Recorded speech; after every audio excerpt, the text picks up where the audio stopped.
नमस्कार, मैं मुकेश कुशवाहा। आज हमारे साथ मौजूद हैं पवन दुबे जी, जो खड्डा विधानसभा से विधायक पद के चुनाव लड़ने की तैयारी कर रहा है। आइए अपने खड्डा के बारे में और इनका कहना ये है कि इनका मुद्दा भी है शिक्षा, स्वास्थ्य और रोजगार। मैं आज इनसे बात करेंगे शिक्षा, स्वास्थ्य और रोजगार पर। सबसे पहले पवन दुबे जी, आपका मेरे चैनल पर स्वागत है। बहुत बहुत धन्यवाद सर। आप हमारे दर्शकों को शिक्षा पर पहले बात करते हैं आपसे।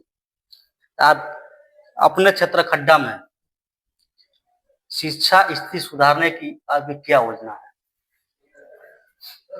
देखिए यहाँ हम 2009 से इस क्षेत्र में शिक्षा के क्षेत्र में काम कर रहे हैं। जिस जगह पे आप बैठे हैं, पहला हमारा कॉलेज जब पडरौना के बाद और महाराजगंज के बीच में कोई कॉलेज नहीं था, तो 2009 में आकर के हमने हायर एजुकेशन का ये पहला सेंटर ओपन किया, जहाँ BA, BSc, BCom, MA, MSc इस तरह की पढ़ाई स्टार्ट किया। और विशेष रूप से जो बच्चियां नहीं पढ़ पा रही थी, गरीब परिवार के जो लड़के नहीं पढ़ पा रहे थे, और लगभग 90% लड़कियां जो नहीं पढ़ पा रही थी कॉलेज ना होने के नाते, तो उनको इसका बहुत बड़ा लाभ मिला है। उसके बाद फिर हमने नौरंगिया में बनाया, वहाँ भी हमने इसी तरह कॉलेज बनाया। फिर निबुआ में हमने आईटीआई बनाया, टेक्निकल कॉलेज, जहाँ पे हम बच्चों को आईटीआई की भी पढ़ाई कराते हैं। तो शिक्षा का स्तर उठाने और शिक्षा की सुविधा उपलब्ध कराने का पिछले 17 साल से अनवरत प्रयास कर रहा हूँ, और वो सारे कोर्सेस इस क्षेत्र में लाने का प्रयास कर रहा हूँ। जो बच्चा इंटर पास होता है, इंटर पास होने के बाद उसके पास बाहर के जो विकल्प रहते हैं, यहाँ चूंकि जो कोर्सेस उपलब्ध नहीं है, तो बच्चों की मजबूरी होती है कि कोई गोरखपुर जाए, महाराजगंज जाए, लखनऊ जाए। तो हमारा प्रयास है कि आने वाले 2-3 वर्षों के अंदर इंटर के बाद जितने भी विकल्प बच्चों के सामने कोर्सेज का है, वो सारे चीजें हम उपलब्ध कराएं। तो हम शिक्षा के क्षेत्र में अनवरत इस क्षेत्र में 17 साल से काम कर रहे हैं। आगे भी हमारा कारवां जारी रहेगा। अभी आपको पता होगा ही कि हम इस क्षेत्र में जिले का पहला लॉ कॉलेज बना रहे हैं, और अगले सत्र से हम लोग वहाँ प्रवेश भी लेंगे। जी, जैसे एक और बड़ी मुद्दा है अपने खड्डा क्षेत्र की। जैसे बहुत गरीब बच्चे हैं जी, जो पैसे का अभाव में पढ़ नहीं पाते हैं, जी। तो आप उनको बारे में क्या कहेंगे? चाहे उनकी देखिए क्या ये बातें जो लोग कॉलेज चलाते हैं, स्कूल चलाते हैं, उनको पता है कि पैसे के नाते कोई भी शिक्षा किसी की नहीं रुकती है। ये संकट है ही नहीं, क्योंकि जो भी बच्चे बीए करते हैं, बीएससी करते हैं, या कोई भी पढ़ाई हायर एजुकेशन में करते हैं, जितनी कॉलेज की फीस होती है, उतनी फीस गवर्नमेंट रीइम्बर्स कर देती है, वापस बच्चों के खाते में पैसा भेजती है। स्कॉलरशिप अलग मिलता है, बच्चों का रीइम्बर्समेंट अलग मिलता है, और वो सब बच्चों के खाते में ही जाता है। तो ये जो लोग इस फील्ड में बहुत अ, काम नहीं करते हैं, उनको लगता है कि बच्चों को शिक्षा फीस के नाते, या गरीब बच्चे फीस के नाते नहीं पढ़ाई कर पा रहे हैं। ये पिछले 2500 साल से सुविधा है कि जो भी गरीब बच्चे हैं, सारे बच्चों की फीस गवर्नमेंट रिइम्बर्स करती है, और कॉलेज को अपनी फीस मिलती है, स्कूल को अपना फीस मिल जाता है, बाकी बच्चों को गवर्नमेंट फीस देती है। जैसे आपने कहा है कि जैसे बाहर रह के बच्चे पढ़ते हैं, अपने वहाँ कॉलेज में। आपका 2 कॉलेज है यहाँ पे, खड्डा में सरस्वती देवी और एक नौरंगिया में। एक नेबुआ में आईटीआई है। निबुआ में आपका आईटीआई भी है। हुँ, ठीक। तो और जैसे ला चौथा कॉलेज का बारे में कहें, हुँ, तो अपने वहाँ तहसील भी है खड्डा क्षेत्र में। जी। तो आप उसके विषय में क्या कहेंगे? जैसे कि बाहर जाते हैं तो ज़्यादा पैसे में करना पड़ेगा, यहाँ घर पे रहेंगे तो कम पैसे में हो जाएगा। बाहर रहते हैं तो रूम का भाड़ा है और अन्य सब बहुत अच्छा उसमें है। आपने बात कहा। देखिए हमारा विषय भी यही है। हम जहाँ-जहाँ गाँव में अपने शिक्षा, स्वास्थ्य, रोजगार का जनसंवाद कार्यक्रम करते हैं, उस जगह पे मैं ये बात करता हूँ कि इस क्षेत्र को कुछ और चाहिए, और कुछ और उपलब्ध कराया जा रहा है। हुँ, हमें अगर इस इलाके में, अपने इस पूरे खड्डा क्षेत्र में लोगों के जीवन में तरक्की लानी है, लोगों की आमदनी बढ़ानी है, तो हमें कई मोर्चे पर काम करने की आवश्यकता है। जो हमारे बच्चे इंटर के बाद पढ़ाई कर रहे हैं, तो उनके लिए अब वो गोरखपुर में मान लीजिए कोई लड़का लॉ की पढ़ाई करने जा रहा है, वकालत की पढ़ाई करने जा रहा है, तो फीस तो जितना वो महीने के उसके खर्चे होंगे उतने में तो फीस दे देगा पूरा साल।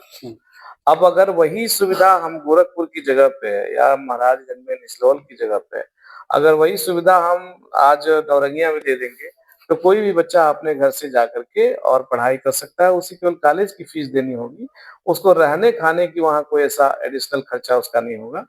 और आप देखेंगे कि आने वाले दिनों में इसी खड्डा क्षेत्र से लगभग 250 परिवार हर साल हम लोग वकील बना बना करके अलग-अलग तहसीलों में, अलग-अलग जिलों में, अलग-अलग राज्यों में बना करके भेजेंगे।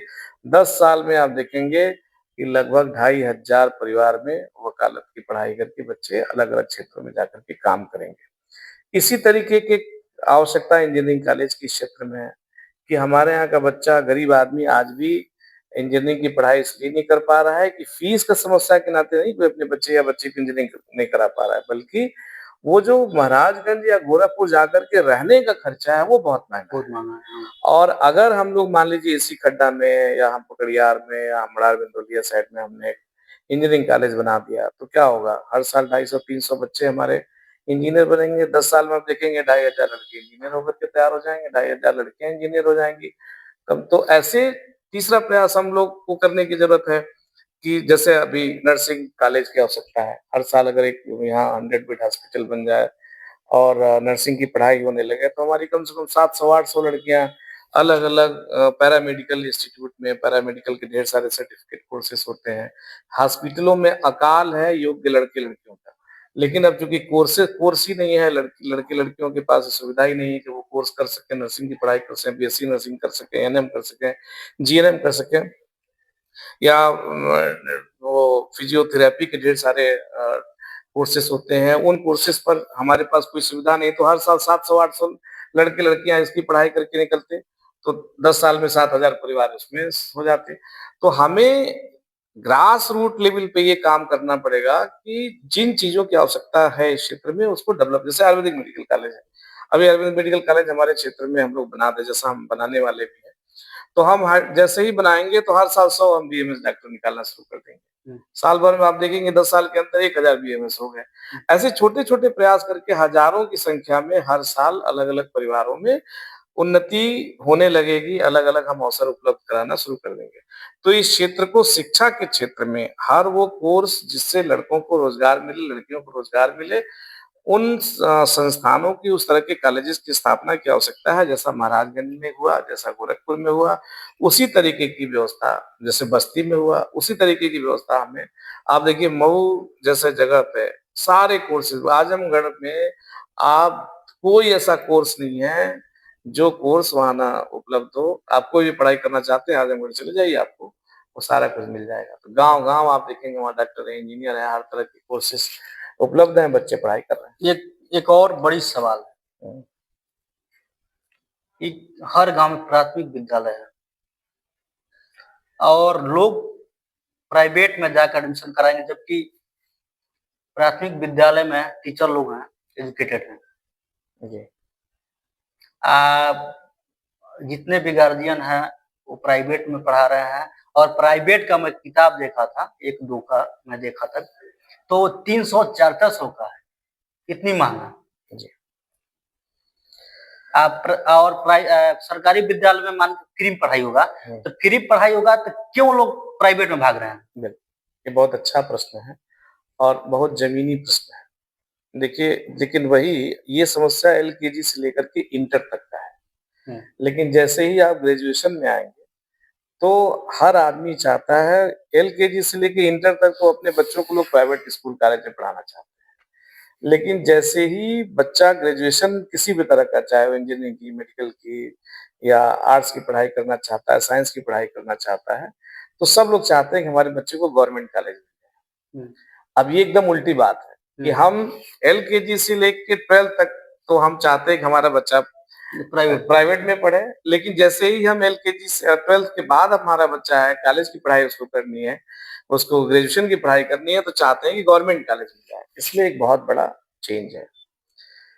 देखिए जो सिस्टम है क्या कि बीएससी चलाते हैं क्लास 8 तक के स्कूल को। हम्म, अब उनको क्या एक्सपोज़र है स्कूल चलाने का? वो ब्यूरोक्रेट हैं, उनके पास क्या एक्सपोज़र है स्कूल चलाने का? क्या मैनेजमेंट को देखेंगे? कौन-सा काम करेंगे? इंटर जो 9 से लेकर के 12 तक का कौन देख रहा है? तो डीआईओएस देख रहे हैं। अब डीआईओएस एक पीसीएस रैंक का अधिकारी है।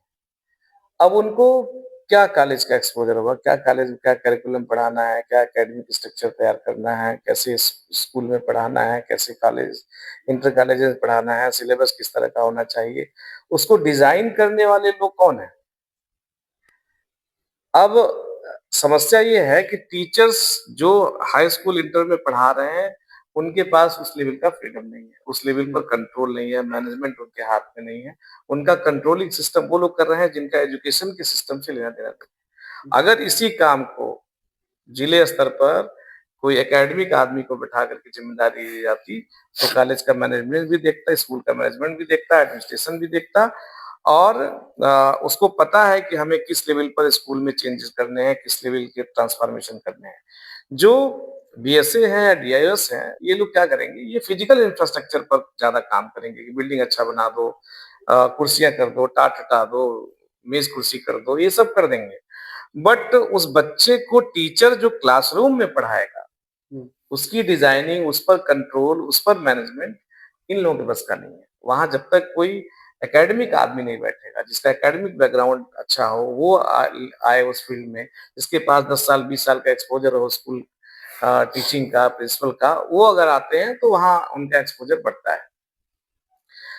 अब कुछ जगहों पर जैसे डाइट के प्रिंसिपल को बना दिया, डाइट एक लिमिटेड ऑप्शन है, लिमिटेड कोर्सेज वहाँ पढ़ाए जाते हैं, उनको अगर आप बना देते हैं वो एक्सपोजर नहीं मिल पाएगा। तो मेरा ये मानना है कि जो कंट्रोल एकेडमिक्स को करना चाहिए वो ब्यूरोक्रेट्स कर रहे हैं, पहला। दूसरा कि जैसे ही आप गवर्नमेंट कॉलेजेस में जाते हैं, ग्रेजुएशन की पढ़ाई अपने बच्चे को भेजते हैं, तो उसको कौन करता है? यूनिवर्सिटी कंट्रोल करती है कॉलेजेस को। यूनिवर्सिटी में कौन है? कोई ब्यूरोक्रेट वाइस चांसलर नहीं बनेगा। वो अलग-अलग स्टेज से गुजरे हुए शिक्षक हैं। वो पहले असिस्टेंट प्रोफेसर हुए, फिर एसोसिएट हुए, फिर सीनियर प्रोफेसर हुए, फिर वो हेड ऑफ डिपार्टमेंट बने, फिर डीन बने, डीन बनने के बाद फिर वो वाइस चांसलर बने।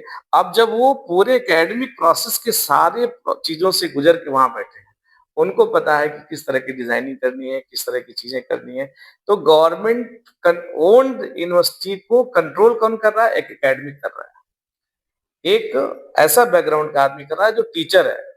तो वो जब कंट्रोल करेगा तो नेचुरली क्वालिटी ज़्यादा अच्छी होगी। तो ये बेसिक फ़र्क है। और एक दिन मैं गया था एक विद्यालय में, जी, अपने निजी काम से गया था, वो जी, एसआईआर को लेकर गया था। जी, तो मैं वो विद्यालय में गया था, विद्यालय चालू था, जी, लड़के पढ़ रहे थे और एक टीचर थे उसमें। जी, और मैं देख रहा था बार-बार इस कमरे से उस कमरे में और उस कमरे से इस कमरे में। तो मैं जब उधर से आया तो एक बार मैंने जाके विद्यालय में देखा, तो एक ही टीचर हैं और 2 रूम उनको देखना है। बिल्कुल। तो मैंने पूछा कि देखा बोर्ड पर बाहर तो लिखा था टीचर लोगों का नाम, तो मैंने पूछा एक टीचर कहाँ है? तो उन्होंने बताया कि वो घर गए हैं खाना, और ये नहीं पता अब घर गए हैं या आए नहीं हैं। ठीक है। तो अब देखिए ये अगर बताइए। अगर यही स्थिति आप देखेंगे तो अगर मतलब आप देखेंगे कि शहर में जो स्कूल है गवर्नमेंट स्कूल, वहाँ शिक्षकों की संख्या ज़्यादा है, ग्रामीण इलाकों में शिक्षकों की संख्या कम है। अब ये एक ट्रांसफर पॉलिसी की समस्या है, एक एसोसिएशन नहीं, मतलब ये उसमें हम बता रहे हैं कि जी। टीचर थे, हुँ। लेकिन बट आए नहीं थे, कि आए थे तो क्लास चालू टाइम में खाना भाई खाने के लिए चले कोई गए। कंट्रोल सिस्टम नहीं है ना, वो कंट्रोल सिस्टम और रहेगा एक तो और बड़ी बात है, जी। अगर पत्रकार जाते भी हैं लोग, उनको शिक्षा अधिकारी से कराना पड़ता है, तब जाके आप जा जा अब पाएँगे देखिए ये विद्यालय में। तो एक एक गवर्नमेंट सच्चाई सच्चाई दिख जाएगी।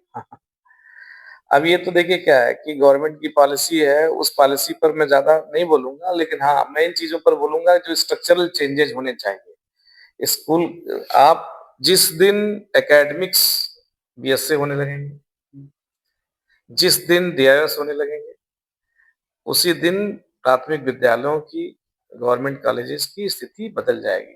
और हाँ, जहाँ अच्छे प्रिंसिपल हैं गवर्नमेंट कॉलेज है या सरकारी स्कूल है, जहाँ अच्छे प्रिंसिपल हैं, अच्छे टीचर हैं, उन्हें किसी की आवश्यकता नहीं है, ना उनको बीएससी का आवश्यकता है, ना एबीएससी का आवश्यकता है, वो अपने आप अच्छा पढ़ा रहे हैं। मैं जानता हूँ तमाम ऐसे स्कूल हैं अपने इधर लक्ष्मीपुर पड़रहवा के इलाके में, तमाम ऐसे स्कूल हैं जहाँ पर मैं देखता हूँ इतना अच्छा वहाँ के टीचर हैं, इतने अच्छा गवर्नमेंट स्कूल है, इतना अच्छा पढ़ा रहे हैं बच्चों को।